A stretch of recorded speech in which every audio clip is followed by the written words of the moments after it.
Max, you did have the prediction of 900 million for Civil War, I believe. This could be the one. That was international, okay? I didn't know we were doing domestic. This could be the one that does 900 mil domestic. I thought this was summer movie preview, not bring up old jokes. Yeah.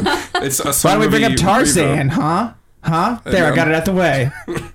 Save me the time. Just so you rip up your Tarzan joke list. Yeah, They're like, oh.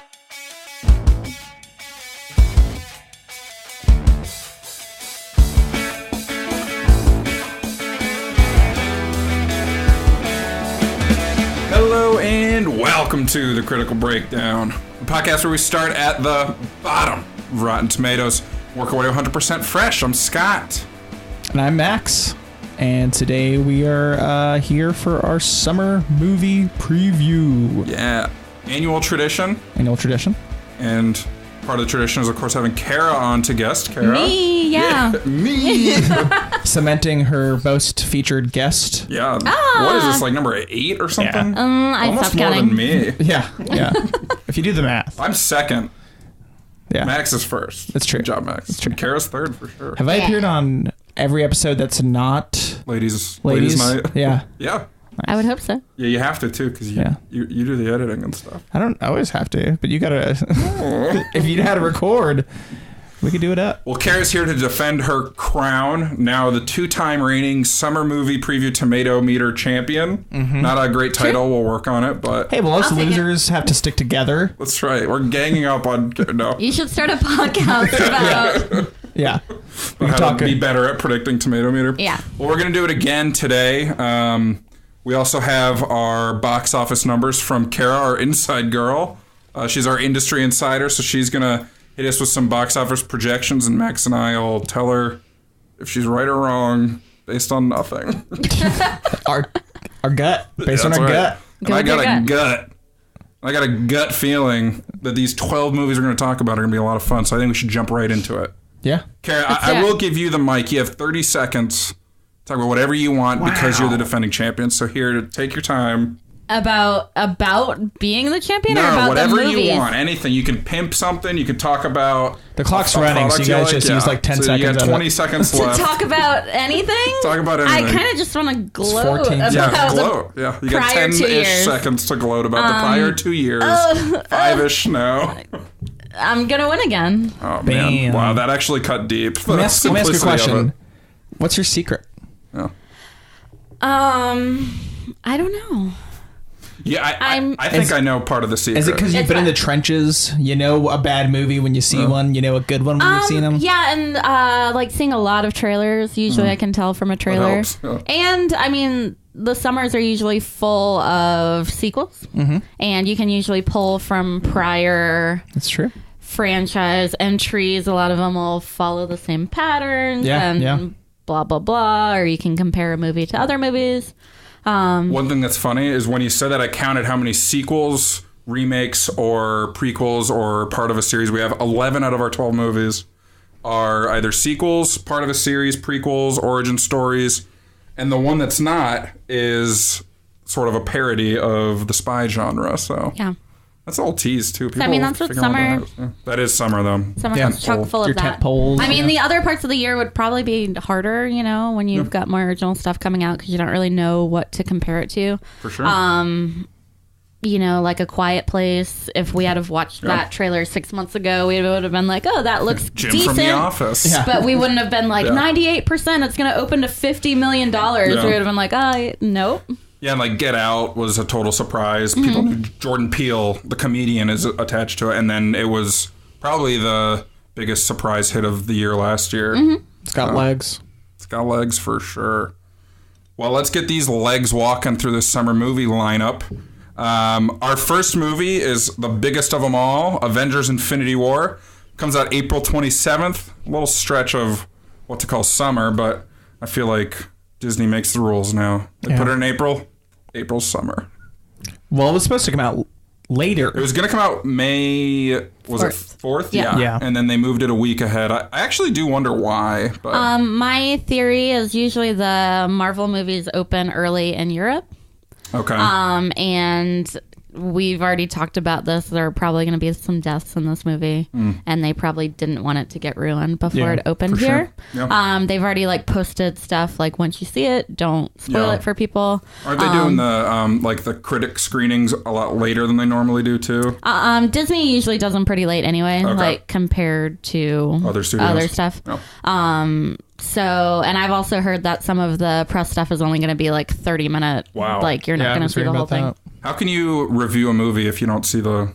Oh. I will review an entire movie on a trailer. Yeah, as we will multiple times today. But, yeah. Don't know anybody who does that. Do either of you know the budget number by chance offhand? That's like... I didn't write it down, but the budget for Avengers? Yeah, it's got to be insane. I mean, all these movies are like 200 plus million, but for Infinity War... 250 is definitely on the table, maybe even higher. I think 250 is the record for like a Pirates of the Caribbean movie, but I don't have it in front of me. But there's like 50 stars. The trailer is pretty solid, I think.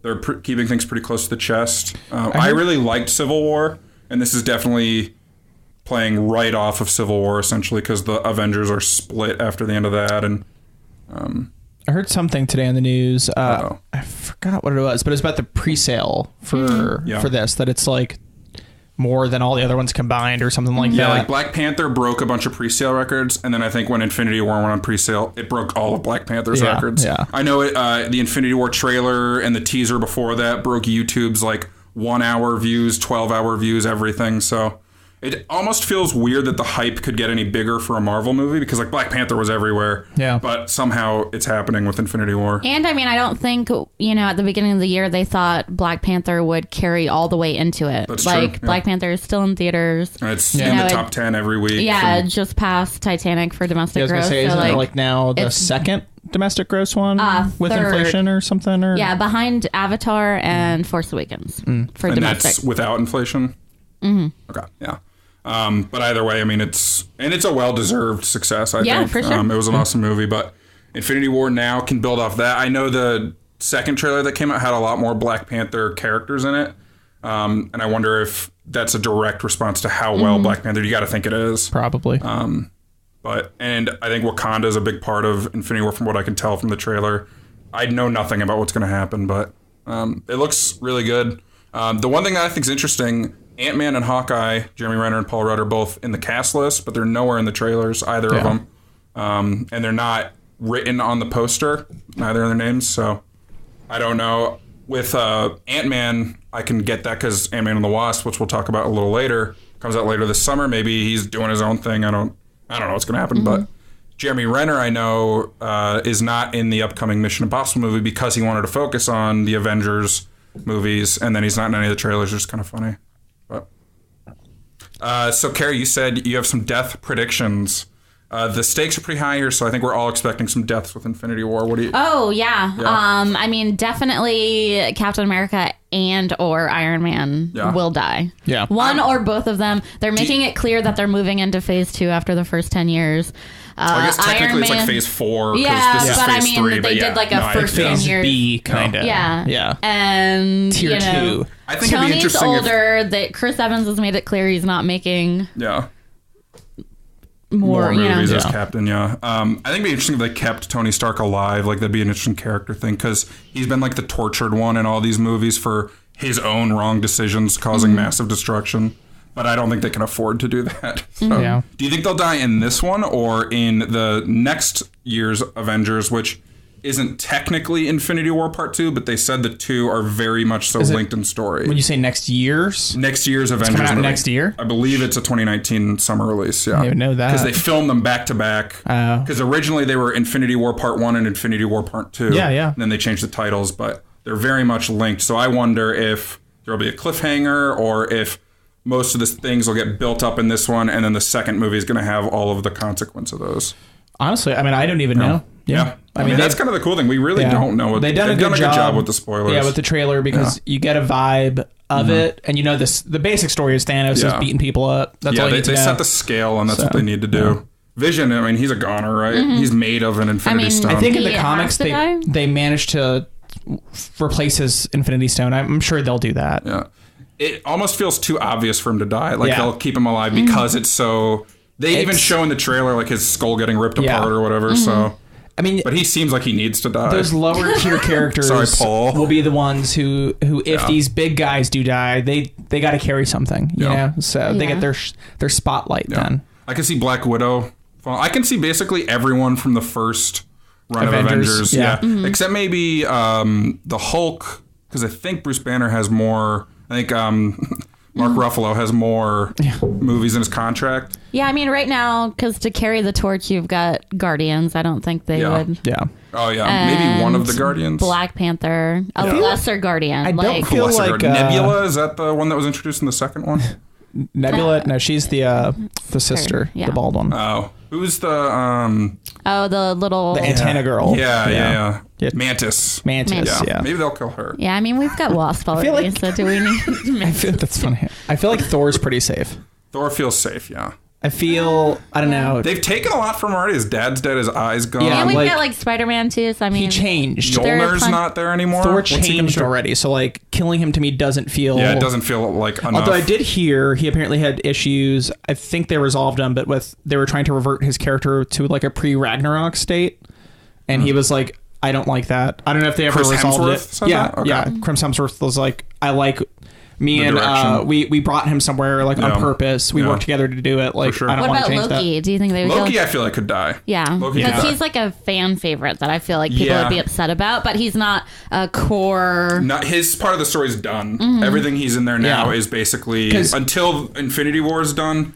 He won't really have a purpose anymore. With his change at the end of Ragnarok, him dying on the side of good, I think would be like really cool. Yeah, for sure. And then the one trailer shows him like giving a stone or something, but we don't know the context of it. He could be bad again, but he could still be like, I don't know. What if he pledges himself to Thanos, is giving him that stone, and Thanos just kills him? That'd be crazy. I could see it. Anything could happen, guys. Yeah.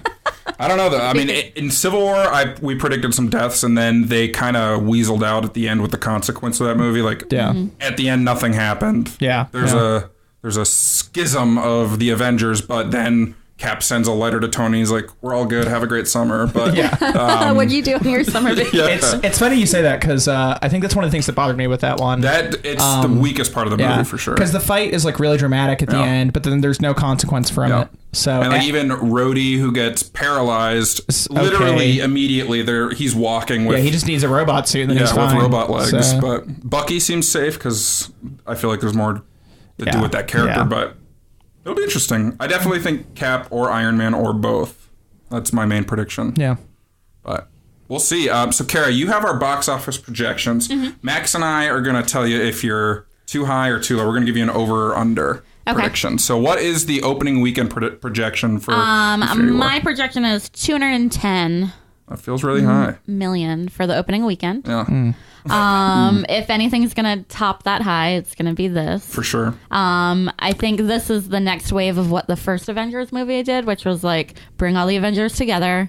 Now all these people that have had their own movie are together. Yeah, and it broke every record there was for opening weekend. And then this is like Guardians and Avengers and Spider-Man. What was Black Panther's opening weekend? I know just over 200. I think wasn't it like a hair it was over like 200? Yeah. 6 maybe. That sounds right. Yeah.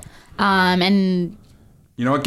I'm going over. I think Infinity War will do higher than your projection. 210, okay. Higher than 210. That's my guess. Higher than 210? Higher than 210 million on the opening. I'll agree with that one. All right, Max goes higher too. I mean, that's the safe if you're going to go over. Yeah, if you're going to go over on one, go for Infinity War. And then for total, I mean, I went with 475. Yeah, I mean, that feels pretty spot on. I mean, I don't know how to do these things, but I'll go over. You know, it's going to have legs. For total, I would say infinity. Ooh. Max, you did have the prediction of 900 million for Civil War, I believe. This could be the one. That was international, okay? I didn't know we were doing domestic. This could be the one that does 900 mil domestic. I thought this was summer movie preview, not bring up old jokes. It's a Why don't we bring up Tarzan, huh? There, I got it out the way. Save me the time. Just so you rip up your Tarzan joke list. You're like, oh. All right, so Kara, how about your tomato meter projection for Avengers? This is the key to the episode because this is what we compete on. We talk all year about our summer movie projections. Scott, what do you got? I went heavy with 91%.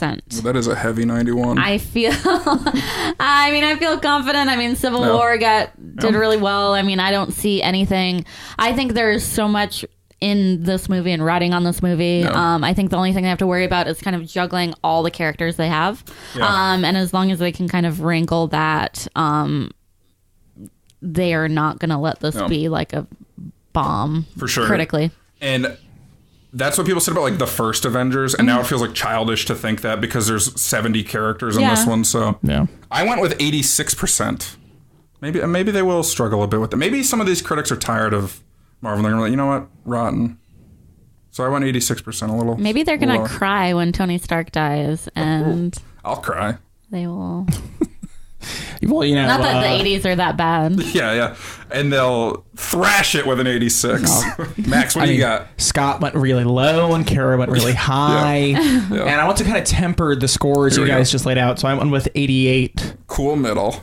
No, I mean, the floor for a Marvel movie is really high. The worst they've done is like 67, I think, for Thor: The Dark World. Yeah. And I think every movie DC has released has like padded out the Marvel window because Disney's paying the critics. All these critics work for Walt. No, I mean, I think it's a safe bet. If you're doing that movie theater box office like fantasy league that they do the ads for at Regal theaters now, I'd bet on Avengers. There we go. You would get that's a poster line. That's a poster line right there. I bet on Avengers. Scott Tennant, Critical Breakdown. Yeah, I'm sure they really need a poster line. I'll Photoshop us one. Cool, thank you. All right, so our next movie, Deadpool 2, coming out on May 18th. I think if anything with Avengers moving up, Deadpool 2 is going to benefit a lot because there's less overlap now. I mean, there's just one extra week between the two, but with Deadpool 2 coming out against the third week of Avengers, that's still a little tricky. But Deadpool proved to be a pretty smash success. So. Has Disney officially purchased Fox, or is that still just like a thing? I think the agreement has been struck, and anything that hasn't happened is legal proceedings. And there I don't think there's any antitrust stuff going on with it, like Monopoly. They have to keep the TV separate, the TV part separate. Yeah, I think like the news segments or something. There's a little. I have no idea. I know what you're talking about. Yeah. But it's probably just crossing the T's and dotting the I's. But on a deal that big, that takes months. So I feel like I've seen people talking about how the other two X films have been pushed back like a year. That would be Dark Phoenix and New Mutants. Yeah. I feel like that combined with the Avengers bumping up a little bit gives a little steam to the argument that this is just an agreement so that they moved Avengers, it's going to make it some money anyway, and to make sure Deadpool makes enough money. I heard some people like theorizing that, and I kind of bite a little bit. I'm not going to say I 100% think that's why they did it, but at the end of the day for Disney, though, if you buy a ticket to Avengers or Deadpool, they'd be happy if that deal, of course, is solid. But it does look better always for your movie to do better. But it has a different director than the first Deadpool. The first had Tim Miller, I believe was his name, and this is David Leitch, who directed Atomic Blonde, and I thought he co-directed John Wick. But his IMDb said uncredited as a director for John Wick, but it did have it on there. Action sequences or something, I think, is what he's like. Yeah, his background is as like a stunt coordinator. I think he did the stunts in the Bourne movies, excuse me. But I know you liked Atomic Blonde quite a bit, Max. I don't know if you saw it. I didn't see it because it's not my cup of tea. You like The Kingsman? Yeah, but there's a pug in that. There's a pug in that. Yeah, thank you. I'll give you that. This has James McAvoy. He's cute. He is cute. This Deadpool 2 has Josh Brolin again. Big summer for old Joshy boy. He's in like 6 of these. Three. Zazie Beetz, Terry Crews, and we saw Bill Skarsgård in the trailer. Oh, he was in Atomic Blonde too. I wonder if that's why. Maybe, yeah. Oh yeah, he was. Yeah, he was the little spy kid. He was the little Berlin boy. Spy kid. Little Berlin boy. Little Berlin boy. Look at that little Berlin boy. Basically the entire original cast, though, which was pretty small in the original Deadpool, comes back though. But those are all great additions. I love Zazie Beetz in Atlanta. And her character of Domino actually seems pretty similar, like in temperament, to her Atlanta character. But Terry Crews is good in everything. Yeah. And Josh Brolin's awesome. So, do we know who Terry Crews is playing? I saw it when I was looking earlier, but I don't know the comic book characters, and he has an official name already. Yeah. So I don't know, but Terry. It's Scary Terry. It's someone in the X-Force, I believe. And I know Skarsgård is Zeitgeist, right? Is that Barfy Boy character? Barfy Boy. Is it the one who feels too much so he throws up? I think so. I thought that was me. Terry Crews is playing Bedlam. Bedlam, okay. Yeah. There were very late reshoots in Deadpool 2, and I know originally people were worried about that, as everybody gets whenever there's reshoots, but I think Fox officially came out and said, no, we're doing reshoots because people loved it, and we want to add more of what they liked. So. Yeah, it was a specific cameo, they said. Oh, really? Mm-hmm. That's cool. That's interesting, and I wonder who it could be. There's in the most recent trailer for Deadpool 2, they do show them at the Professor Xavier's mansion. Mm-hmm. Wonder if McAvoy or Stewart could get in there. That'd be cool. That would be really cool, but... I like the little X jersey he's wearing in that one shot. Yeah. That's funny. Yeah. The movie looks to be not so much doubling down on what made the original really funny, but actually expanding on the humor quite a bit. So I'm excited about that. In our Deadpool episode, we talked quite a bit about how we'd be worried a little, or maybe it was just me, worried about the sequel being a little repetitive. Yeah. Well, it's always, shtick. With sequels, you worry that they either change too much or they keep too much the same. Yeah. This one looks like they're balancing it so far. Yeah. And Cable looks better than Thanos, I think. I don't fully understand either character, to be quite honest. They both look menacing. I'll say I have a small bias because I'm more into the X-Men characters overall versus the generic Avengers, like Umbrella, which is a lot bigger. But I feel like we get a sense of more of Cable's motivations in the trailer, and that's kind of cool. With Thanos, we just know he's bad and doing bad stuff. And in the Avengers, they're trying to set that scale, like make him seem that bad. But is Cable like more of an anti-hero or an actual antagonist? He's an anti-hero. Okay, so there could be another force of some sort that they're working together against. Yeah, that they're going to team up at some point. Yeah. So... Well, it should be interesting. TJ Miller's in it, and he's had quite the run here lately. Yeah. Dropped from his flagship show of Silicon Valley, and everything else he's done has been pretty bad lately. A lot of bombs lately. A lot of bombs. They kept him in the second trailer, though, which I thought was interesting. His false bomb threat hadn't been revealed yet, but there were some alleged sexual abuse, I believe, in the background of his... Yeah. I don't know the full details, but they still kept him in the trailer, which was interesting.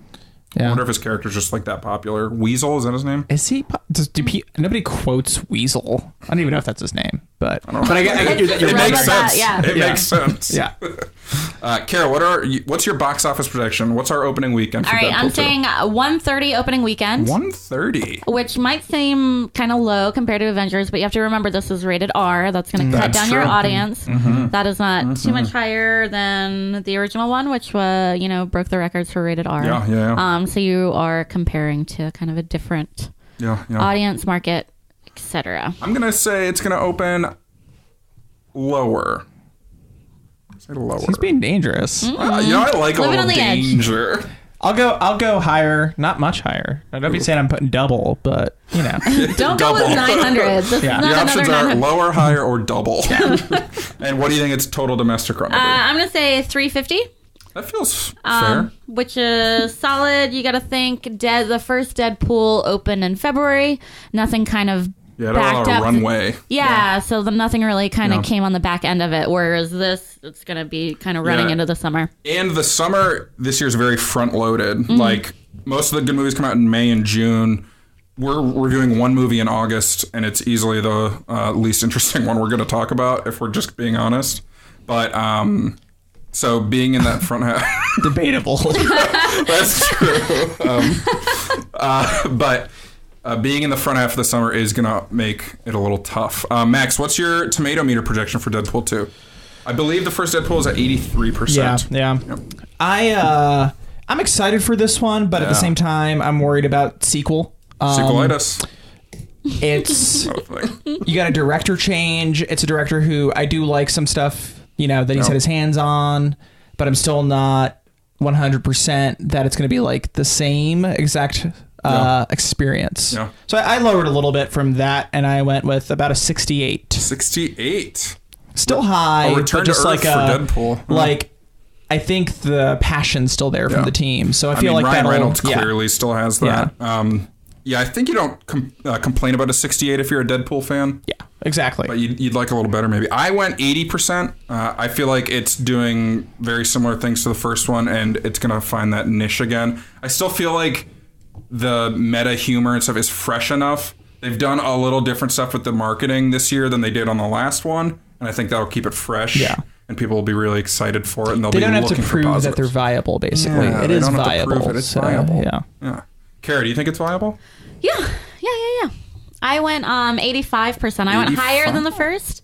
Higher than the first? My thought process with this is in the first one, they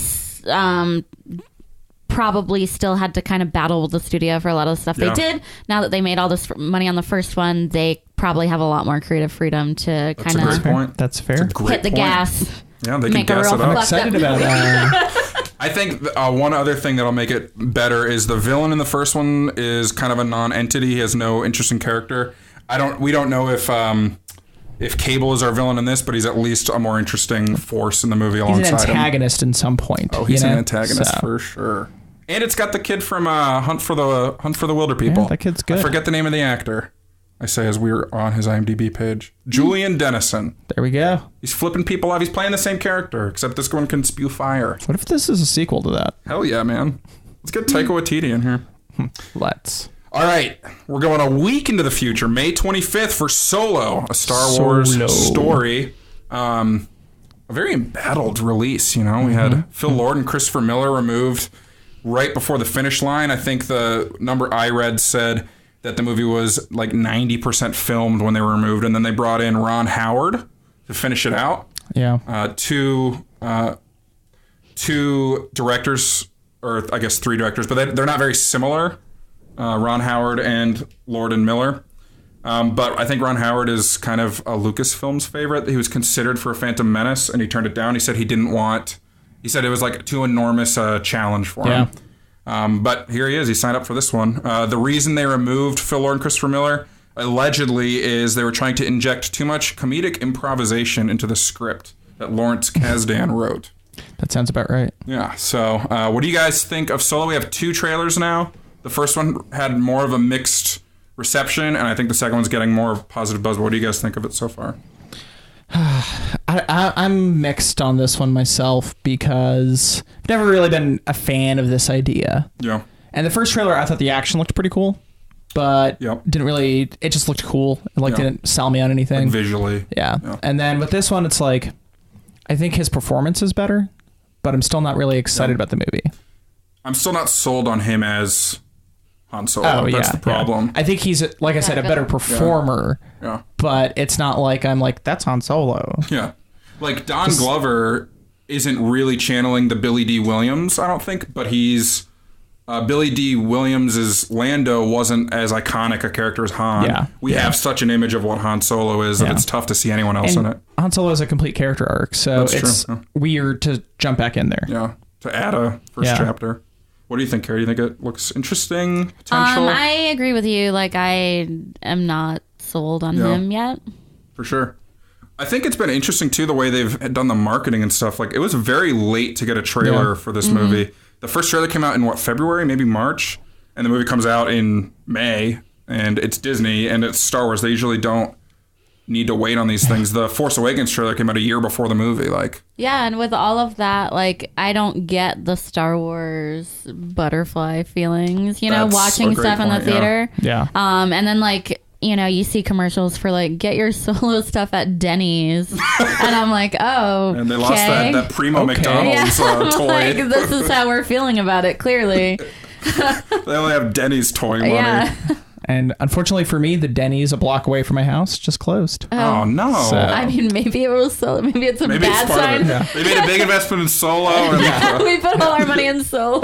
Now let me ask you guys this: do you think Ron Howard got in time to get Clint Howard a cameo?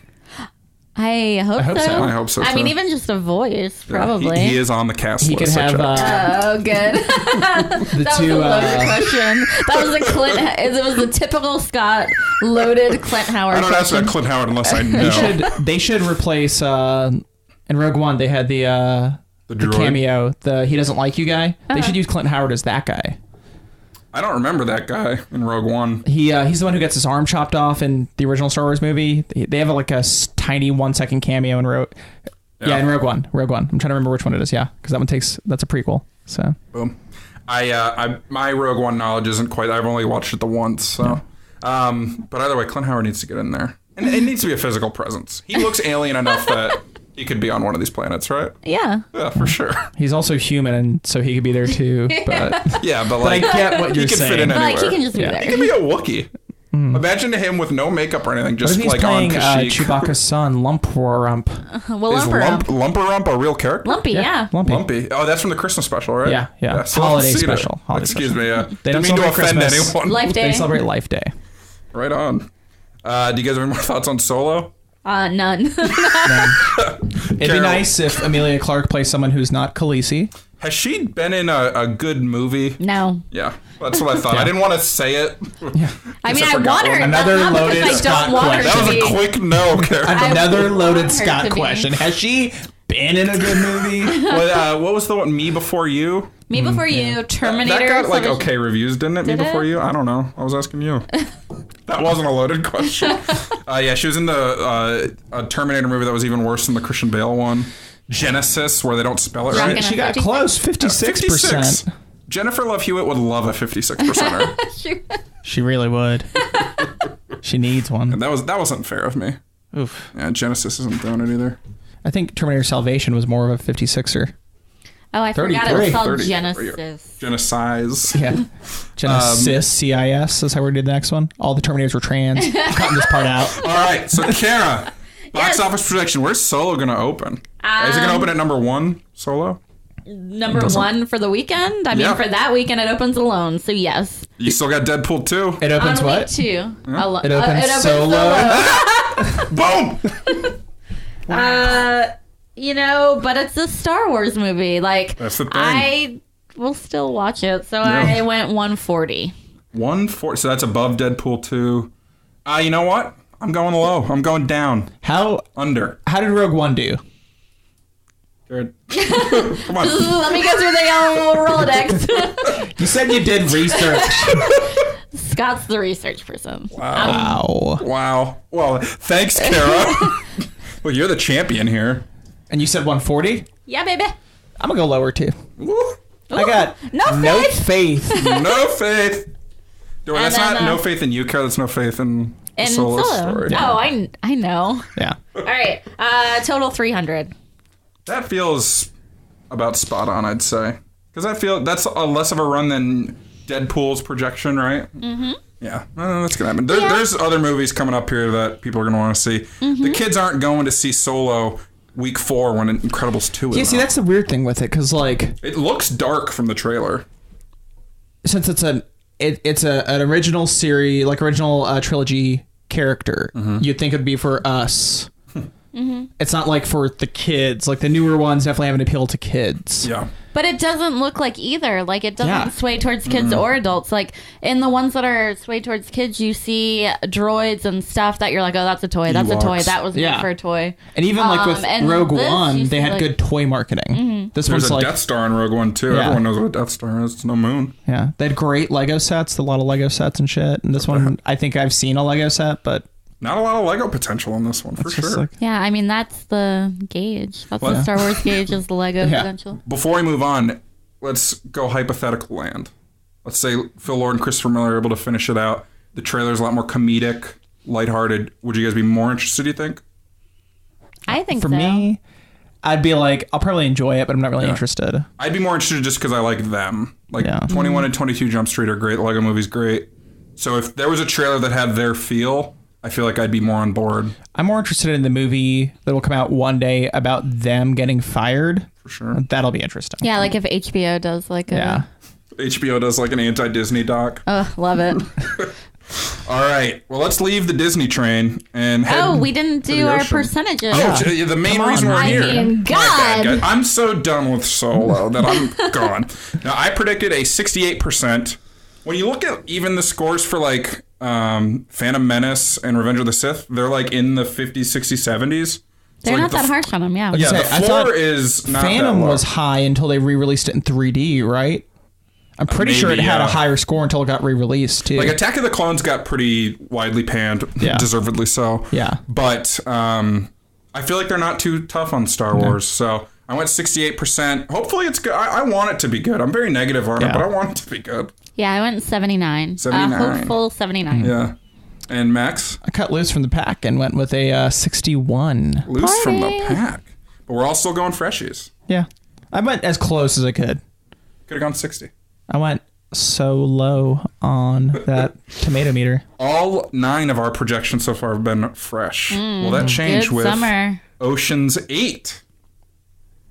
Ocean's 8, directed by Gary Ross, no longer Steven Soderbergh's train. Gary Ross is coming off a big flop, Free State of Jones, which I think they thought was going to do good, and then it was really bad. What else did Gary Ross do? Seabiscuit, Pleasantville, and The Hunger Games. Yeah, that's right.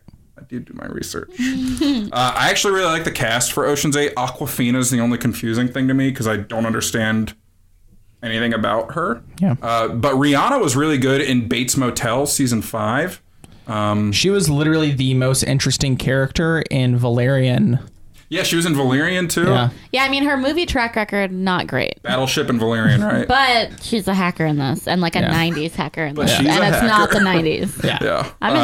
I'm interested. One thing that's interesting to me is the trailer makes it seem like Anne Hathaway's character, Daphne Kluger, is their target. But according to Wikipedia, citing my source, she is in on the heist. There's like one point in the trailer where she whips her hair and like makes a face. She sachets. She does the sachet away. That makes it a little clear. Yeah, but Damian Lewis is apparently the person who like manufactures the necklace that's the target of their heist or something. But I really like Damian Lewis, so throw him in a trailer. But no, the cast looks really good and it just looks like a fun heist movie. I liked Ocean's 11. I saw it for the first time within the last 6 months. It was fine. It was good. I think Ocean's 8 seems a little more cohesive, like a little tighter story. There's not 11 characters, only 8. But there's only 2 cameos. The Avengers fan. There's only 2 cameos from Ocean's 11 alums, Matt Damon, and I didn't write the other person's name down. Seth Green. Was he in Ocean's 11? What do you guys think of Ocean's 8? What did you think of the trailer? I thought it looked decent. I mean, the entire cast was good. Yeah, for sure. I like the cast a lot. The story in the trailer didn't really grab me too much. I kind of like that it's different than robbing a casino or robbing a bank. It's like a different spin on it. The only thing that's bothering me, and I'm not a criminal, so maybe this part's easier. It's on record, guys. It seems like if that's a really expensive, rare, like $150 billion necklace or whatever they said, how do you fence that? Who do you go to fence that? It's like very recognizable, which is always the issue with stealing high-priced things. So in the other movie where they were stealing money, well, I mean, there's a whole black market for like all of that. Yeah, exactly. But like, paintings, I'm guessing they would have to break apart it and like distribute it to different sellers. But then it's like, does that... You just gotta dark web it. But you just throw one big necklace in the dark web, I'm sure you get caught. But like, they just released the thing about how Leo DiCaprio had to like give up a bunch of paintings that he had, and he had like a Marlon Brando Oscar. Yeah. What? And like, I guess whoever gave them to him, what? the dude that like had given them as gifts to him had like financed some of the movies, was like into some black market shit. Wow. Some black market stuff. Maybe that's what they're doing. Maybe Ocean's 9 will be them financing a movie with the necklace. Maybe Leo plays himself getting shit stolen from him, or receiving stolen shit. That's what he has his own Oscar now. He doesn't need any of this anymore. That's true. What's your guys' projection for Ocean's 8? How about the box office? I went with 35 opening. 35? That feels low. Feels low. I noticed we also don't have a that's on the money. We have to guess higher or lower. Yeah. Kara gets the point if she's on the money. Okay. It's a lot harder for me to get a point here. Well, you know what? You're the 2-time champion. We had to change the rules. 35 opening, 100 total is what I wrote down. I'm going to go higher on both. I'm optimistic. People like the ocean. People love the beach. They like beaches. They like bitches. I'm going to go lower. Lower. You know why? Flop City. Because I don't know why. Exactly. Yeah. Just felt right. Kara, I think a lot of people are going to be upset that you can't fence a necklace and they're just not going to go see the movie. What if Gary Ross hears you say that and he tweets in and he says, "We addressed that in the movie"? Maybe that's Sarah I don't Paulson's have an answer first to what question. if that happens. You're You're not prepared for that? I'm always prepared for the directors to talk to us. Kara, what's your box or Rotten Tomato meter projection? 85. 85. Kara's excited for the summer. I know. She's ready for the summer. Really ready for it. I don't work at a theater anymore. Yeah, you get to go sit. Yeah. Once you figure out how to use your ticket and find your seat, you can sit and watch any movie you want. Figure out the difficulty of visiting a theater. It's tough. Max, what's your tomato meter projection for Ocean's 8? I went with a 71. 71? I think it looks pretty fun. I like the cast a lot, but I'm not like I said, the story didn't really grab me, but I think it looks fun. Yeah. So I went 75%, kind of the same thing, though. I think it did grab me. I'm ready. He's grabbed. Yeah. He's been grabbed. You know, the claw machine? I got clawed. Ocean's 8. Wow. Let's do it. All right. Next movie, the next week, June 15th, The Incredibles 2. Yeah, buddy. Long awaited Brad Bird sequel to his The Incredibles. 14 years in the making. Brad Bird has a very good track record of animated movies, The Iron Giant, Ratatouille, The Incredibles. He's mostly been really good in live action stuff too, like he did Ghost Protocol, Mission Impossible Ghost Protocol. Though Tomorrowland was his last big movie, and it was pretty widely panned. Yeah. We were both at least into some of the ideas of it, I think. Yeah. It's a great concept in ways, and some of the worst execution I've seen. For sure. But it's fun to watch in that sense. Yeah.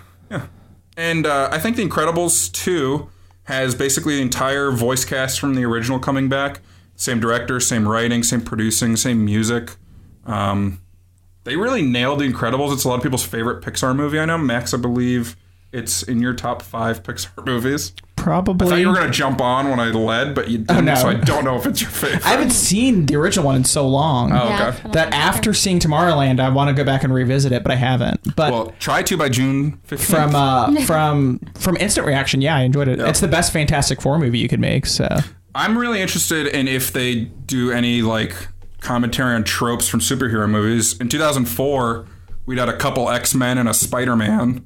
And now we have 90 comic book movies a month. Am I right, people?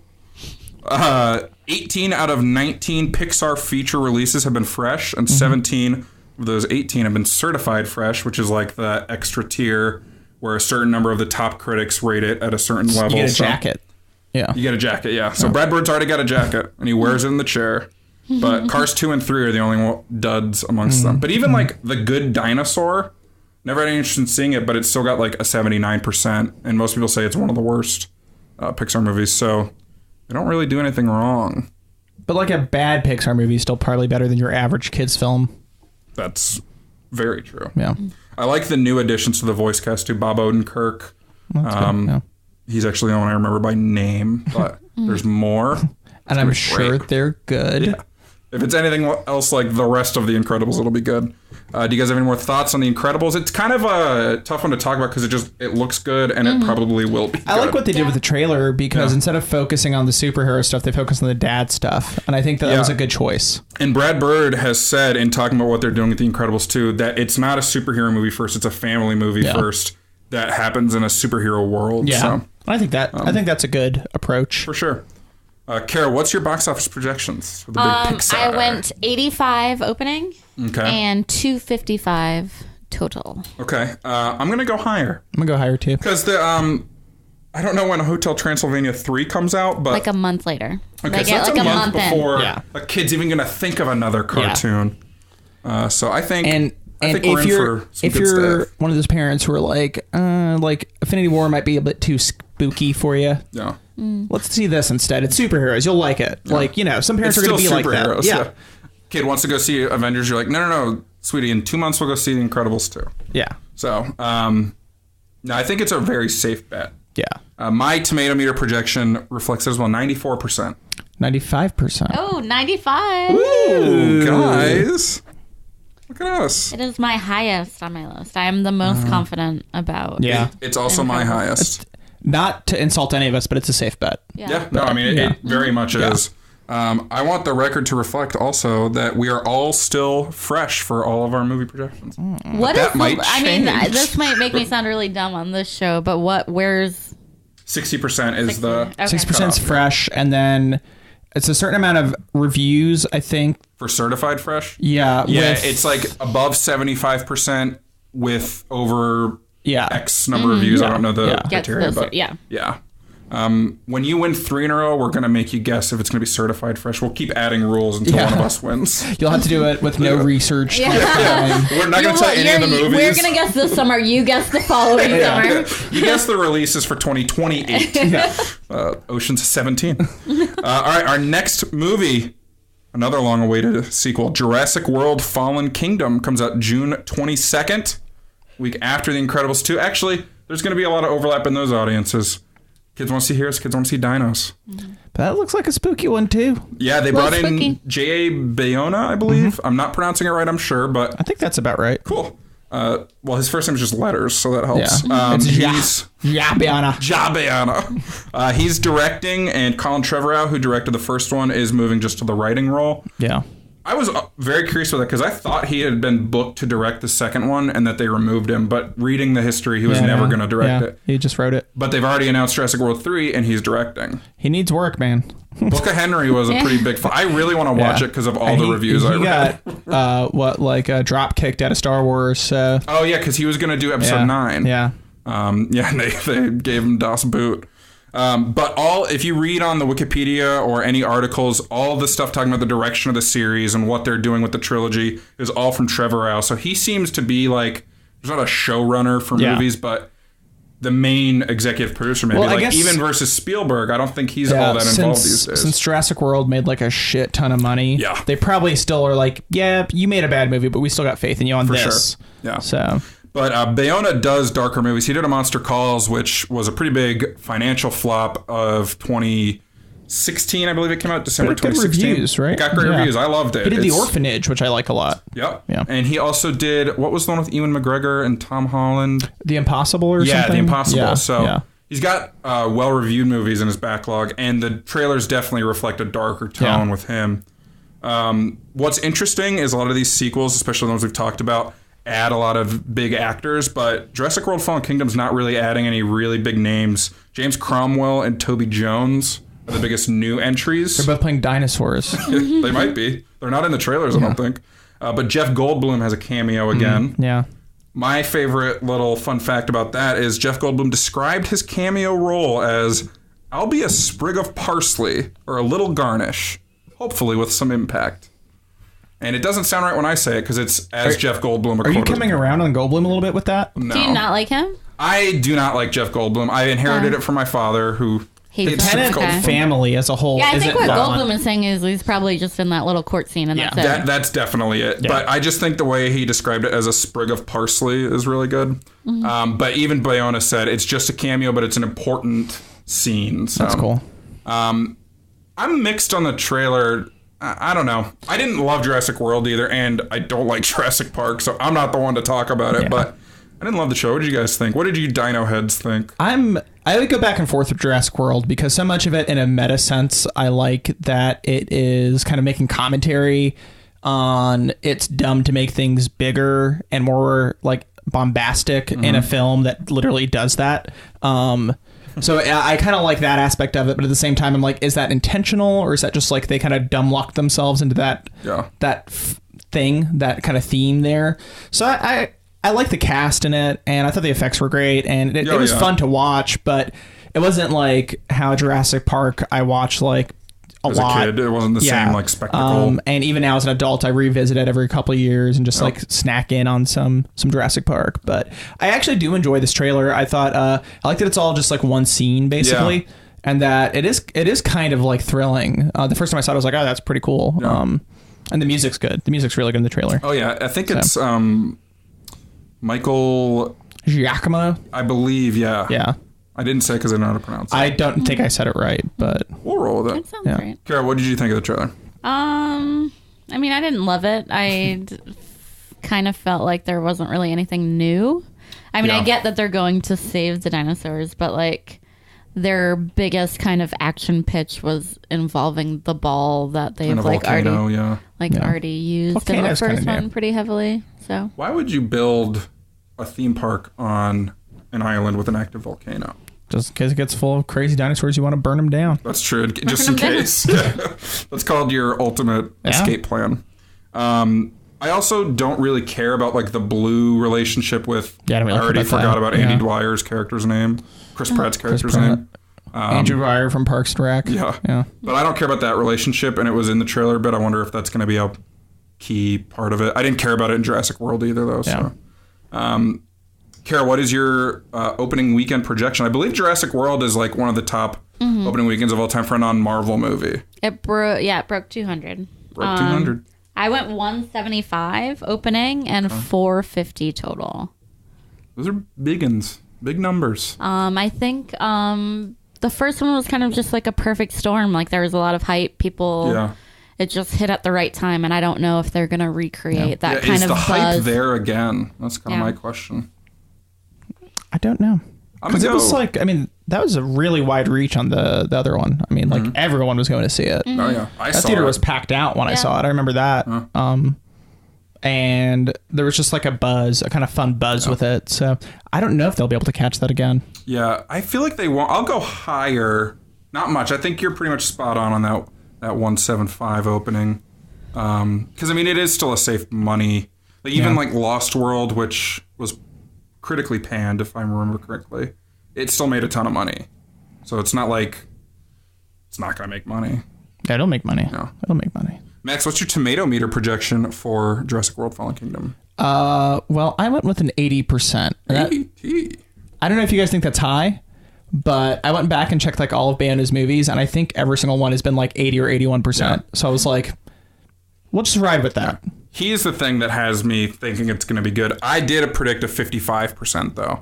But that's all going to come back to the fact that I've never really liked Jurassic Park as much as basically the rest of the country. Yeah, so it's hard for me to watch that trailer and get excited about it. Yeah. But I hope it's good. I hope all movies are good. Kara, what do you think? I went 68. 68, so right in the middle there. That's our first big spread on our predictions. So that's true. That's going to be the one that decides it, I think. Yeah.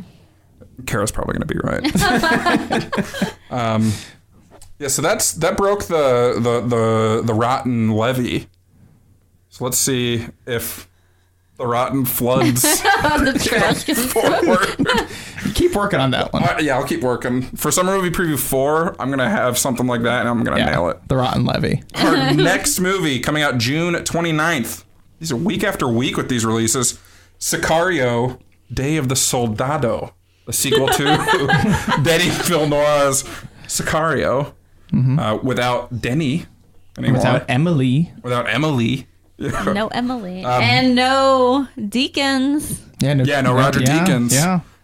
You do still have Josh Brolin. 6 movies this summer. Yeah. And not Guillermo del Toro, Benicio del Toro. Yeah, his brother. Yeah. Returning. And then the rest of the cast that they're adding is actually pretty good. Matthew Modine, Catherine Keener. I did not even realize or remember maybe that Jeffrey Donovan was in the first one, but he has a much bigger role apparently in Jeffrey Donovan. He was Burn Notice, and he was in season 2 of Fargo. You'd know him as soon as you saw his face. I know him as soon as you said Fargo. Yeah. But he's in it as well.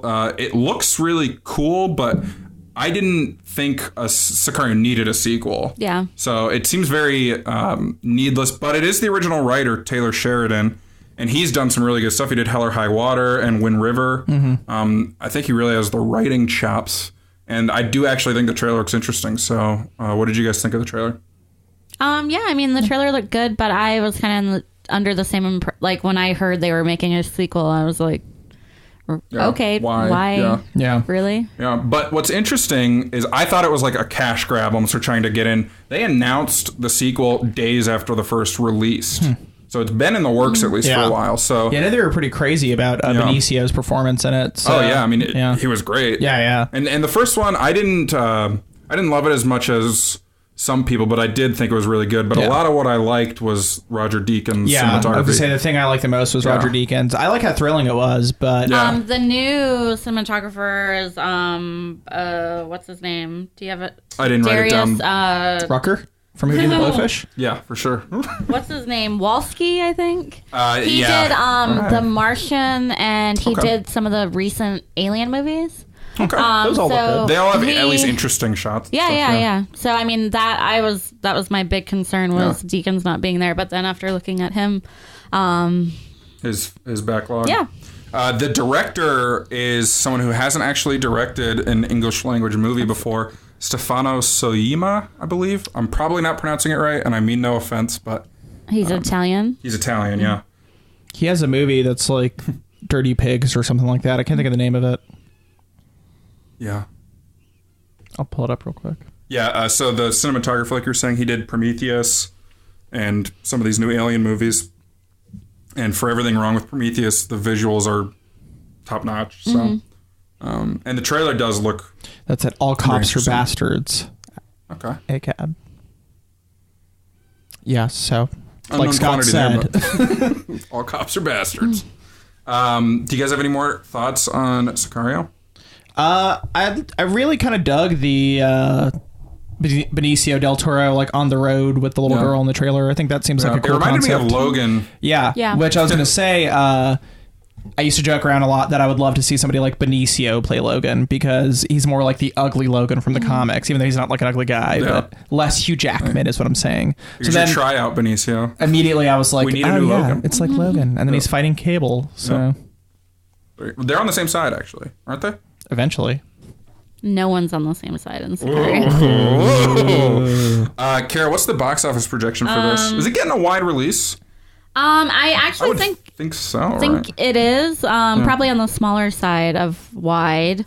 The first one wasn't. I mean, the first one wasn't huge. I don't know if they're thinking that maybe people saw it kind of post release. Yeah. At home and would come watch it, but I only went 12 opening, 36 total. I mean, that feels... I'm going to go higher, but that's just because it's safer than going lower. I'm going to go higher because the fact that we're already seeing trailers for it is a better sign than the first one, which I feel like was kind of a surprise hit maybe, or at least with the masses. And again, it was later with like streaming. It was on Amazon streaming very fast. I know that's where I watched it. But I think this one, since it's getting earlier trailers, is going to get more marketing, so they'll get more audience. But yeah. We'll see. I mean, it's a packed out summer, and the week after it comes out has a couple big releases, so it's not. I don't think it's gonna have long legs. How about tomato meter, Kara? Where'd you put it? I went 80 on the dot. 80 on the dot. 80 on the D. I like Taylor Sheridan a lot. Like Wind River was was great. Favorite movies from last year. Yeah. But I don't know. I just am not feeling a sequel to it. I went 85%, kind of for the same reasons. I don't really still see the need for the sequel, but the actors are really good and the writer's really good. And so it's probably still going to be good. I am not up to speed on my Sheridan. Yeah. And this is an unknown quantity for me in that sense with the director. So I went a little lower. I went 65. 65. Wind River is on Netflix. If you want to watch check it out. Jeremy Renner, your boy. The Denny appeal, the Roger Deakins appeal, and I do love Emily Blunt. So taking them out takes out like at least half my interest in the original picture. Yeah. But I still actually am interested in this from seeing the trailer. Yeah. So it looks like an interesting take on like a modern war film. It's not like The Horse Soldiers. It's more interesting than that, at least. Yeah. So I wonder if it's more interesting than the Horse Soldiers. It looks. I mean, you have a point. It looks a little bit more like war-y. Yeah, like a military side more so. And I wonder if there's kind of a push with that to kind of get the trailer out more to bring in more of that crowd. Yeah. And then I wonder if, like the first one, kind of had themes that were deeper than just like we're killing drug dealers. Like I wonder if that will fall flat on that audience or if it'll like deliver. So it'll be interesting to see how that part plays out. This is definitely one of the more interesting releases with all the questions in it. Yeah. Our next movie coming out on the 4th of July, The First Purge. Max said he had never heard of it. That sounds interesting. I at least watched the trailer for the first time just before this. It's a prequel. It is a prequel. James DeMonaco directed all the other ones, but he's not directing this one. He wrote it. But someone named Gerard McMurray is directing, and he doesn't even have his own Wikipedia page. Yeah. Not a good sign. It's probably just, what was the other guy's name? James Monaco? James DeMonaco. DeMonaco. It sounds like he just made up a fake name. Gerard McMurray. I don't get the Purge movies. I saw the first one because Ethan Hawke was in it. and it was on a date, and it wasn't any good. Yeah. The date or the movie? Or Ethan Hawke? Both. No, Ethan Hawke was great. Watch your mouth. He's always great. But the sequels he have was really good in Valerian. Beautiful. Is Ethan Hawke in Valerian? Yeah. That's the biggest appeal from it with Rihanna. They should have been the leads. They should have. Anyways, all the Purge movies have gotten better over time. Their box office gross, Metacritic score, and cinema score have all gone up with each installment. Yeah. Which is why they keep making them. Yeah, and they have like micro budgets. Mm-hmm. The last one was election year and had a $10 million budget. I don't know what this one was, but it didn't look very high budget.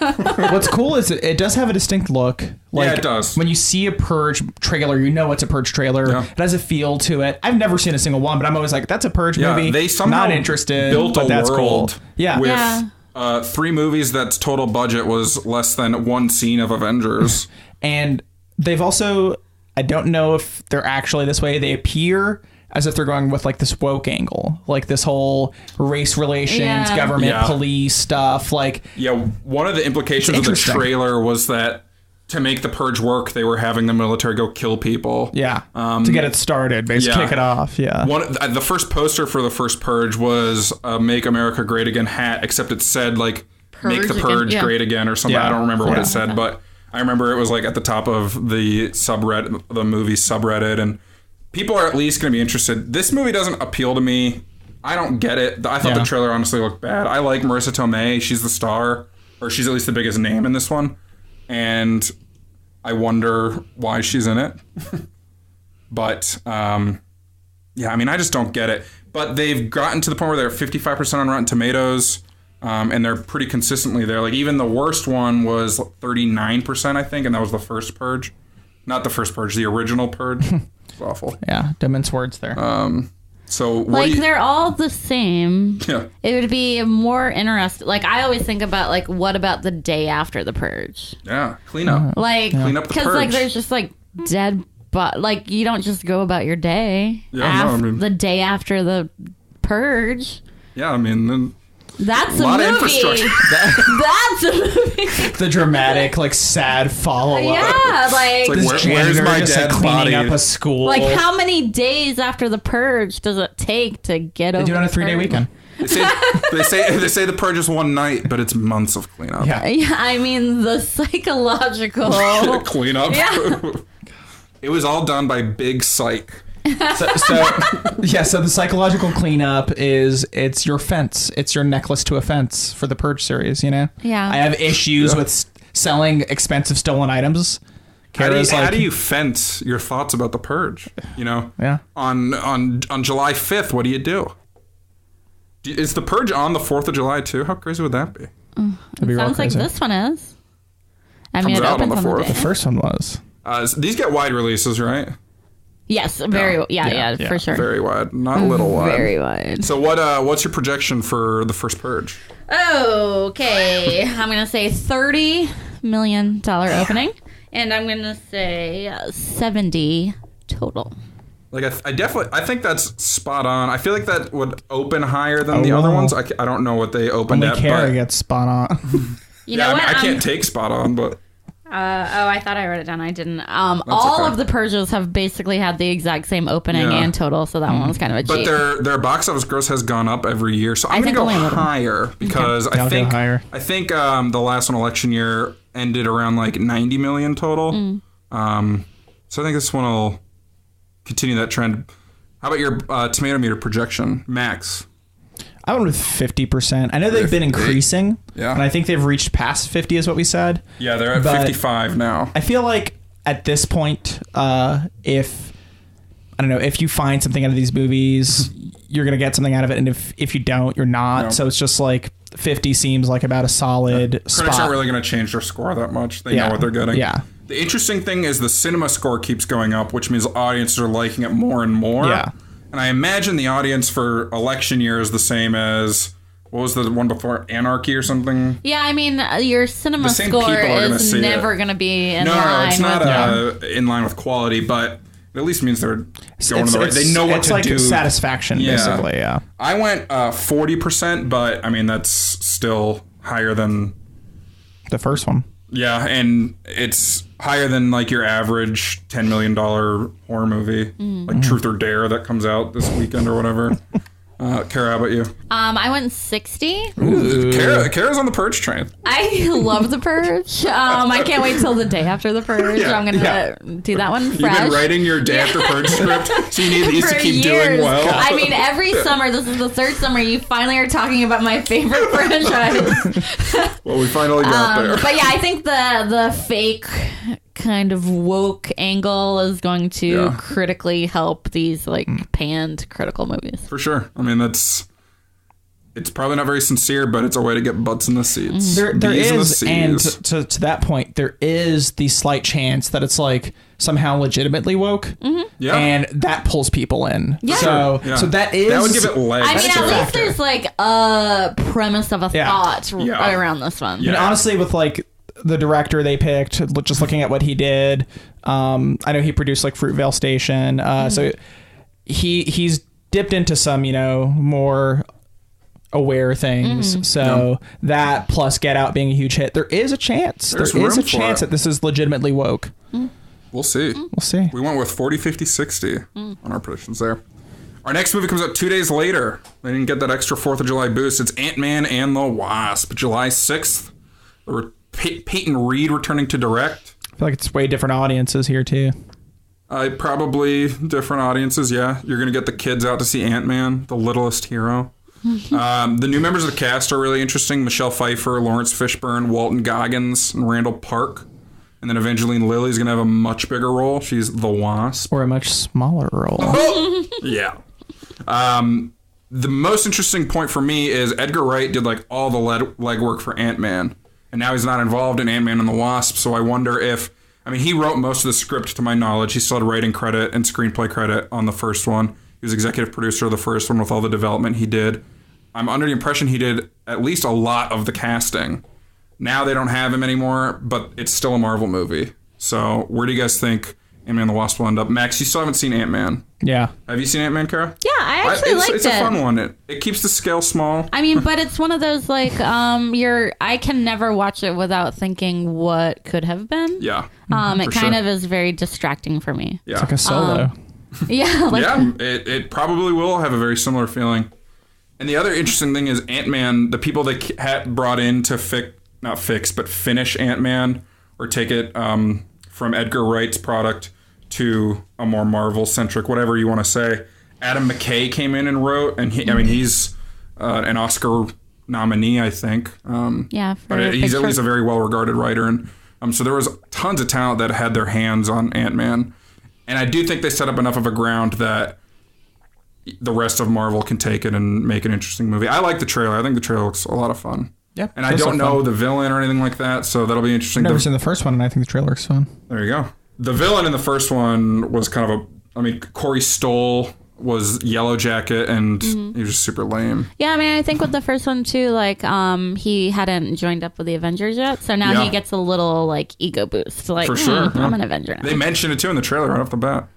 But I do wonder. I can't imagine Ant-Man and the Wasp having direct follow-up to Infinity War or really anything to do with Infinity War since they come out so close. Like Civil War, like Infinity War is a direct response to Civil War because they came out far enough apart that people will have seen them. When you release Ant-Man and the Wasp within a few months, you can't really guarantee that everyone saw Infinity War. Maybe with Infinity War you can. It might take place like literally like the week before Infinity War or something. Yeah. And then it ends and you see some shit happen. And then they show the post credits, and it's like after. So, and I think they would need to do something if Ant-Man's not in Infinity War, which again not in the trailer. You probably have to take him away from Earth or this dimension. They always play. I don't know the name of it, the quantum dimension or something. Yeah. You'd have to bring him out of it so that he wouldn't be in the Infinity War events. It wouldn't make any sense if he was and he was just chilling. Maybe that house arrest really sunk in. But do you guys have any more thoughts on Ant-Man and the Wasp? It looks cool. Mm-hmm. Kara, what's the box office projection for Ant-Man? I went 60 million opening, 180 total. And that would be both less than the original, right? I'm not sure.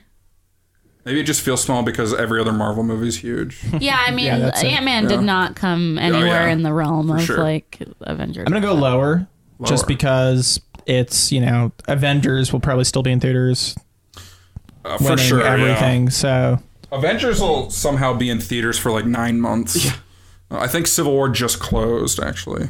I'll go lower on the opening, but higher on the total run. Because there's not a ton. This comes out July 6th, and after July, there's not a ton of big releases coming out, so I don't think there's a ton of competition for it for at least a few weeks. Excuse you. Excuse me, indeed. How about our tomato meter predictions? I went 84%. Me too. Kara also went 84%. Max? I went 72%. Oh, man. He didn't see the first one. I didn't see the first one. The first one got an 82 or an 81. I can't remember exactly. But again, the Marvel floor is very high. Yeah. Their bad movies don't get reviewed that bad even. Their worst movies don't get bad reviews. So my 72 is just the kind of buffering out that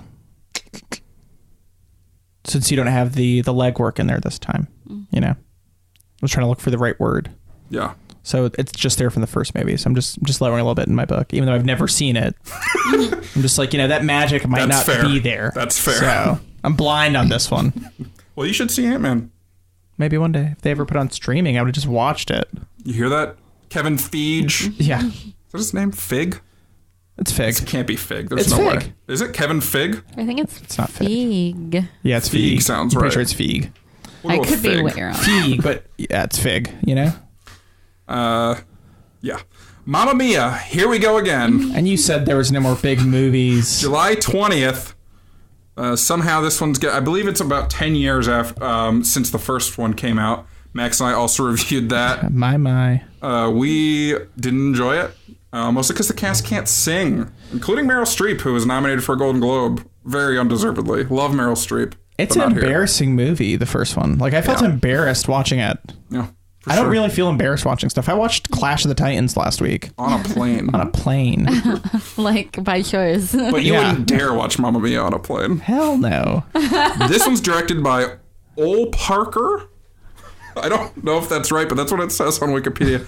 It might be short for Oliver, so maybe it's All Parker, which also doesn't sound... Is that all one word? No, it's a first name of O-L, a last name of Parker. I wonder if is it like a Swedish person for the Ol Parker. Ol Parker.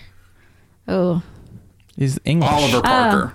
All Parker. Oh, he did Best Exotic Marigold Hotel. So his claim to fame is writing the best exotic marigold hotel and the second best exotic marigold hotel. I heard they're both lovely. I know nothing about them. I don't understand them. What is it? I mean, I think it's like chocolate for old people or something. God. Like it's supposed to chocolate's already for old people. It's supposed to like just be it's lovely. It's no book club, that's for sure. With that claim to fame and the premise of Mamma Mia in mind, I am not looking forward to this. Yeah. I'm with you. The previous cast is all returning, though apparently Meryl Streep is in a very minor role. Thank God. We also have Lily James, lovely. Andy Garcia, lovely. And Cher, lovely. All joining the cast, but Andy Garcia doesn't strike me as much of a singer, and I hope I'm wrong. I hope he kills it. I feel like he has a singing talent. It's gonna go two ways. Like there are Mamma Mia fans. Like there are people that came and watched it over and over and over. They're passionate about Mamma Mia. So either they're gonna be offended by this and be like, "Oh, Meryl's not in it. I'm not into it. This looks stupid," or they're gonna just like go gaga again. Yeah, go gaga. I wonder if they're gonna do the same songs from the original Mamma Mia. I mean, how many ABBA songs are there? I mean, you gotta, enough, I guess, you gotta dip back into. Here we go again. But I mean, you can't not have like Dancing Queen, can't not have Mamma Mia, right? I don't know. I don't get it. I really don't get why these movies exist. I just remember we were let down by the original Dancing Queen in the first movie. It was not a good one. In a terrible way. Yeah. The only thing that I think is different that might work in its favor is apparently the like music coordinator of the actual Broadway play Mamma Mia is doing the music in this one. I don't know if they were involved in the original. They're probably like, you got to take Meryl out of this. Yeah. No, they need to get rid of Pierce Brosnan. Yeah, his fart singing the whole time. God, he's awful. And I think he's even underrated as a Bond. Oh, wow, really? Nice. I don't actually think I've seen a single one of his Bond movies. Well, there you go. The original is 54% on Rotten Tomatoes for reasons unknown to me. I don't get it. Yeah. How did that many people feel positive about that film. Yeah. At all. Yeah. It sucked. Kara, what's the box office for Mamma Mia? Here we go again. I went with 25 opening and a 70 total. I wish I didn't think you were right, but I think that's like... I'll go lower, but I think that's... hashtag inside gal. I know, but like I'm mad that Mamma Mia, Here We Go Again might open at 25 million. That's way too high. I mean, this is a low end. I'm going low on that, man. What'd you say? I'm going low. I know I'm going higher on that. Above, I think that's lower than what it can do. I'm hoping that lightning doesn't strike twice here. I'm going to guess lower on your prediction. To me, it's not. It's not that it's lightning. It's that it's. For some people, it's lightning. But lightning, I always think like, it's like a rarity that lightning strikes. Yeah.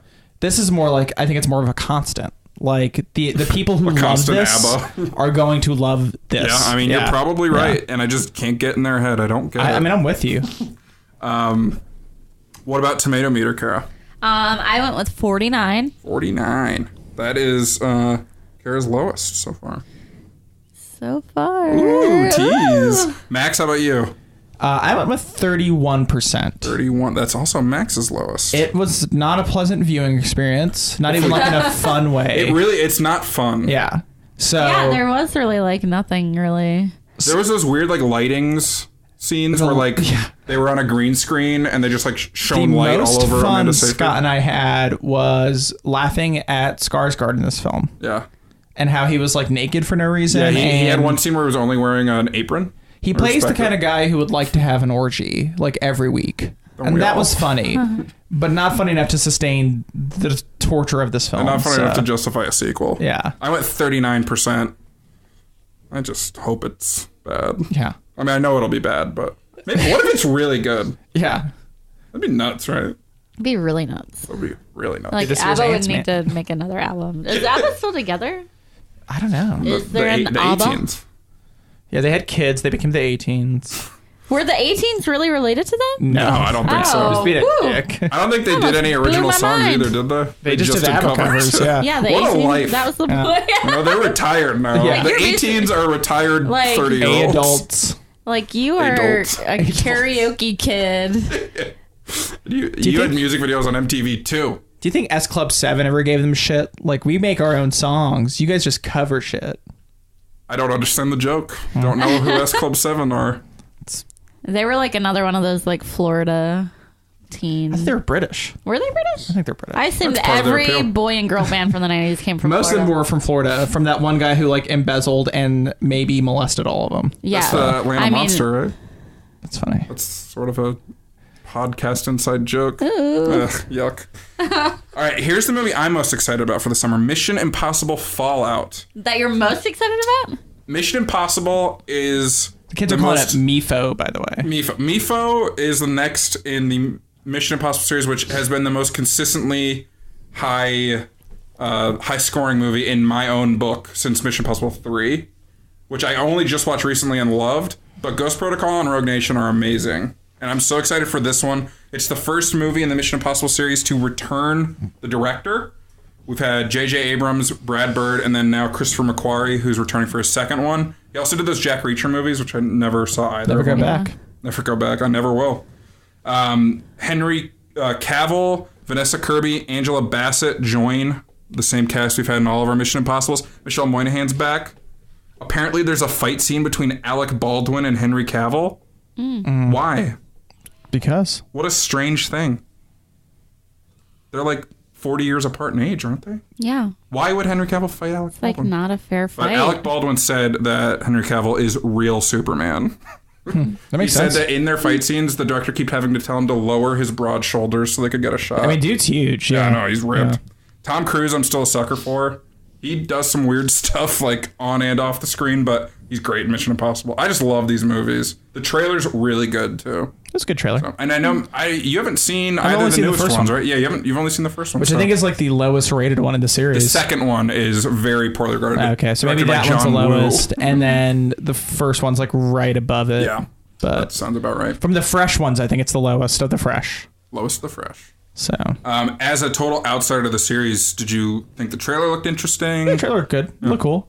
I mean, thinking of recent Tom Cruise trailers, it's mostly been Jack Reacher movies, and then The Mummy, and The Mummy trailer looked like shit. And the movie Jack turned Reacher's out to be shit. Yeah, The just Mummy plain fine. Yeah. And I think Jack Reacher just didn't work. He's too short to play Jack in Reacher. In the book, he's like a giant blonde he's man, like a rock. right? In the book, he's guy. like if the Rock were blonde. Yeah. But like Ray Spannon, basically, Tom Cruise from really Johnny nail Quest. that look. So, Kara, I know you like the Mission Impossible, the newer ones at least. Yeah, I love them. They're great. They fulfill the spy fantasy better than Bond or Bourne or any of those. because all those have gone gritty. Yeah. Realistic. I don't need that. I don't need that level of grit. I don't need it. I want Tom Cruise breaking his legs, jumping between buildings, fall off a helicopter, hang on to the outside of a plane. Better, more leg room than I get inside the plane. No, I love it. I'm so excited for this movie. Jeremy Renner not returning. That's kind of interesting. I think with Ghost Protocol, he was sort of being set up to replace Cruise possibly. But then Tom Cruise is ageless. But then they let him do a Bourne movie, and they're like, no. Yeah, they're like, this would never work.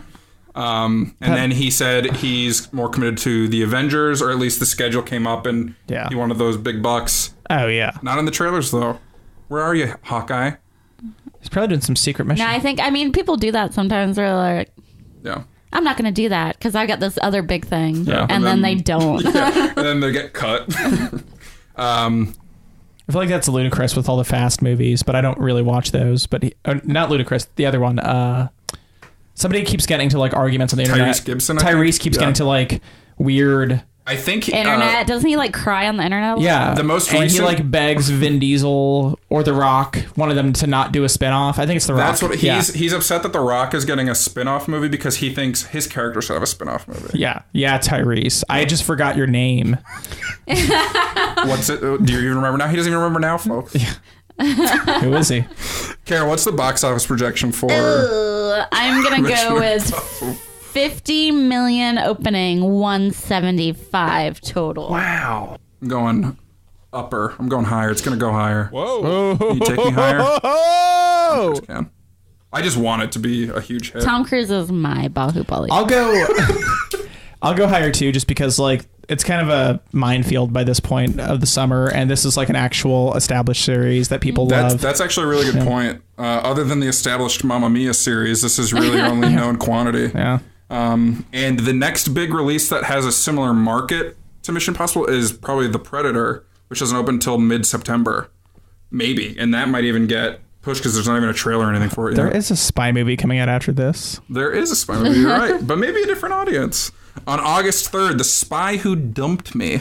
Dumped me. Did we percentage? Oh, we didn't. How do I keep moving on? Because you're feeling the loss coming on, and you think maybe if you like. We already gave you your audience for this. Also, I keep throwing really good transitions. That's all it is. Yeah, Max sets me up like this. I'm like a master. And then you fall for it, and then I'm like, wait a minute. I'm such a dope.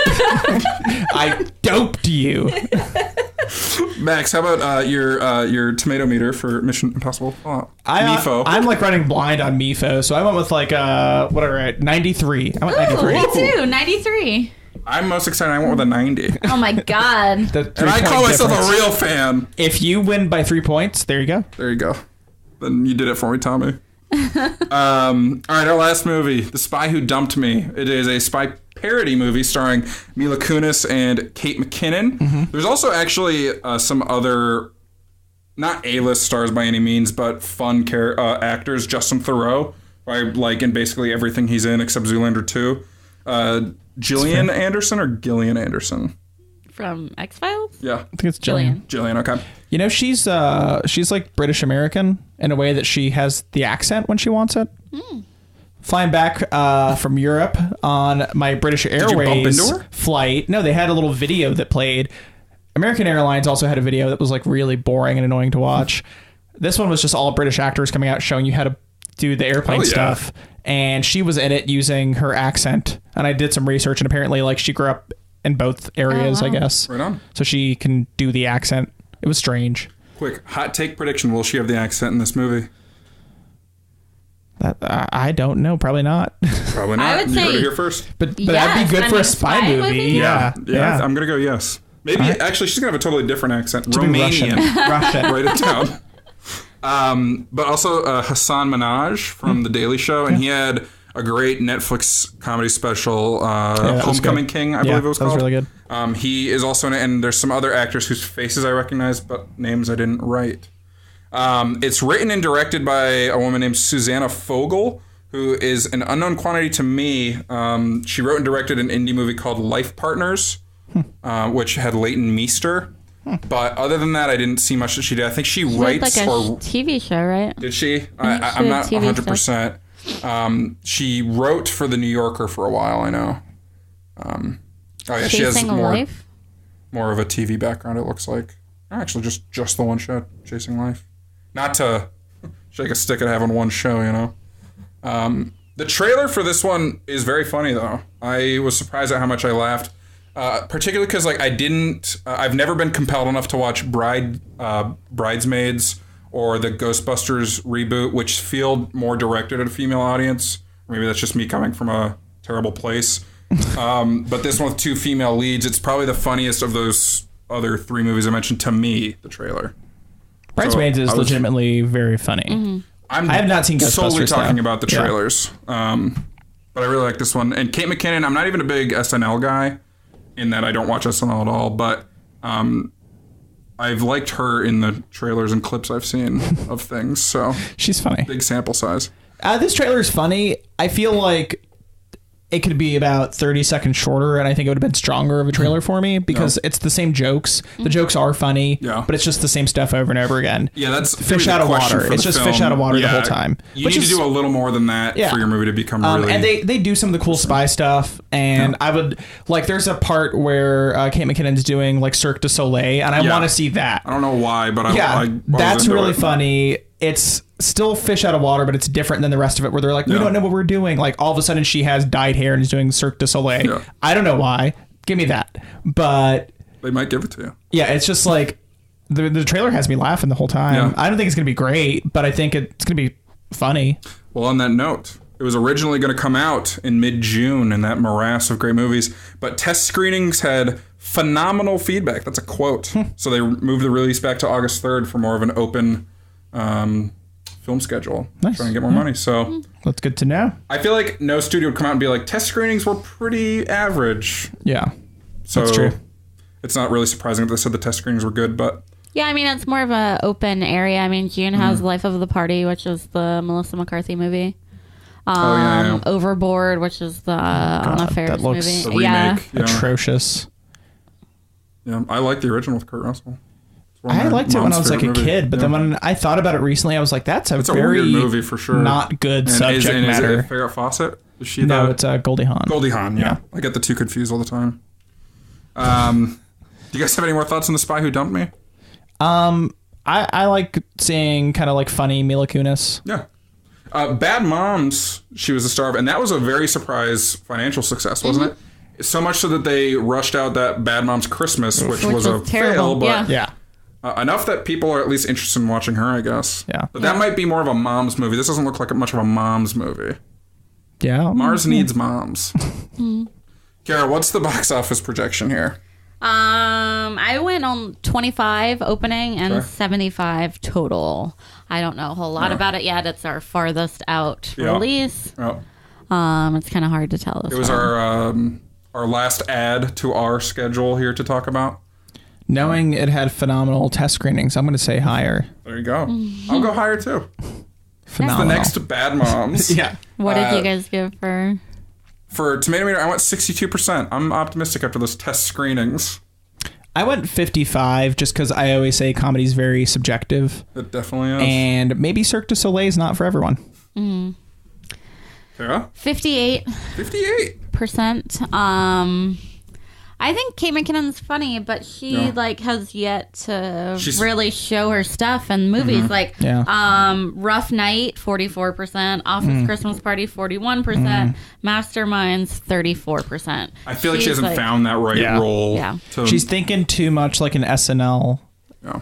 And not not becoming Kate McKinnon. In this trailer, kind of where and maybe it's like unfairly judging, but like her reactions are like very kind of unnatural. Yeah, weird. They definitely are. And I think that's the one thing to overcome for her as like a breakout actress. Yeah. If it plays with the character persona, I think that would work. And they got to develop those two characters well. I know I'm focusing on the Cirque du Soleil thing, but I think that's why I think that's why that moment works for me, because it's like breaking out from the rest of her moments in the trailer. Yeah. So I think Mila Kunis is funny. I rewatched Forgetting Sarah Marshall again a couple weeks ago, and it didn't impress me again from when I last watched it in 2009. I don't know when it came out, but she was the funniest part to me. I mean, I love her and the Dracula song. Jackie in that 70s show. I mean, it was funny. I felt like it was way too long. Like that Forgetting movie Sarah Marshall. It was way too long. Yeah. Like Jonah Hill was funny with his whole obsession with Russell Brand's character. I forget his name,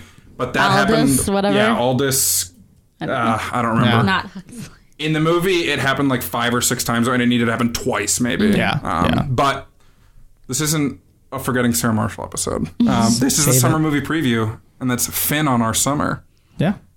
Very, very briefly, other movies. We talked Predator very briefly there. We considered talking about it, but it doesn't come out till September 15th. We don't have a trailer yet. All we really have is the cast and the crew.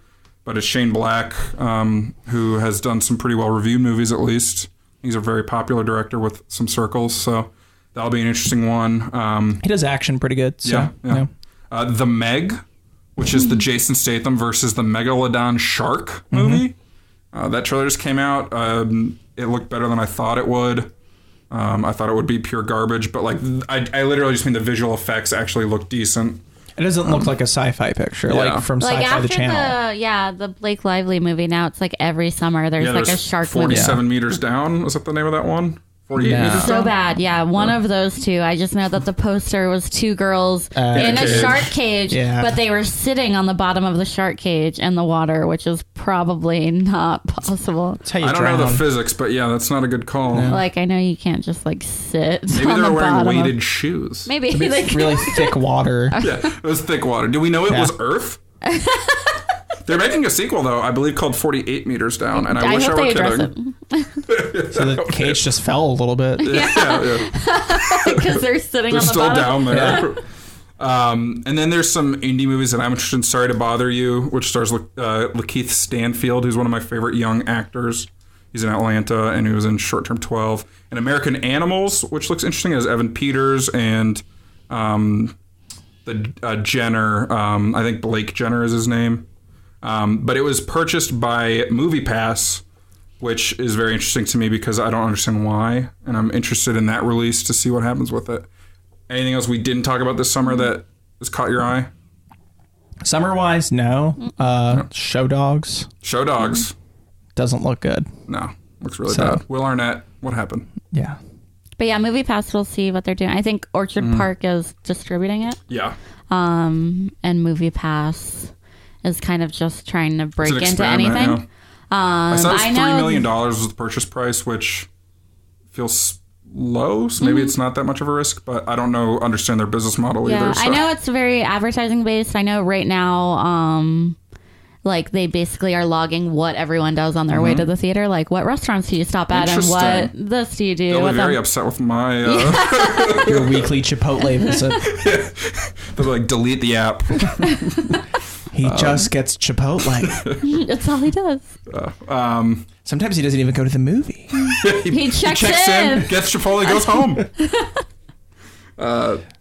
No, that is going to be really curious. I mean, everything that happens with MoviePass for the next year or two, who knows what the end game is with that, you know? Is the end game to get a big user base on a lower price and then raise the price? So you can just to keep selling the data? Or is the end game as a I mean, I think just like the data and advertising. I mean, I think they can advertise to their users via email, via directly to your phone. Yeah. They can sell that information to the studios and let the studios know what people are doing and no doubt. Let Chipotle know. Ramp up the chicken production before screenings of Jumanji, Welcome to the Jungle. Well, that's the summer movie preview in the books. My highest prediction was The Incredibles 2. That was all of our highest predictions. And all of our lowest was Mamma Mia, Here We Go Again. So it's the spread. There you go.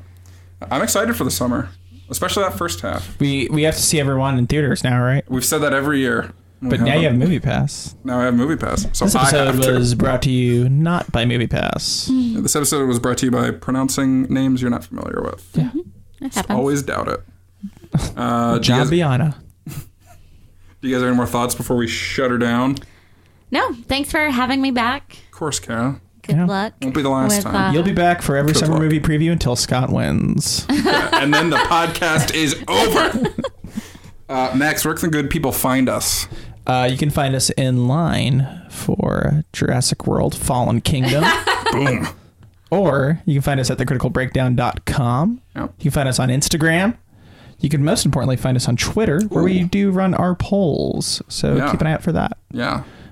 You can find me holding half of Scott's popcorn in my hand so that he could butter the middle of the bag, and then putting it all back in there. That's a good call, actually. Or you can find me on Twitter at Max Rivera Film. Find me deciding if I want Reese's Pieces or not. Or you can find me at breakdown_Scott on Instagram or Twitter. Either or. Yeah. I'm an inside gal now, so you can't find me anywhere. She was never really here. But yeah. All right. Cheer for my. You can find her on The Critical Breakdown. Yeah. Send us an email at podcast@thecriticalbreakdown.com. Let us know who you're rooting for in the summer movie preview. Send us phonetic pronunciations of people that we. Yeah. And then we'll do it again with the phonetic pronunciations. Yeah. Let us know which summer movie you're most excited for. Please. Josh Rivera did our art. Jason Brown did our music. What is a pocket dog? We're the pocket boy. Okay. Next week on The Critical Breakdown. Duke's up, Max. We're watching The Fighter. Again. That doesn't make sense. Still. Well, we said it last week. Yeah. No, I got you. Rated 90% on Rotten Tomatoes. .com. Keep it in.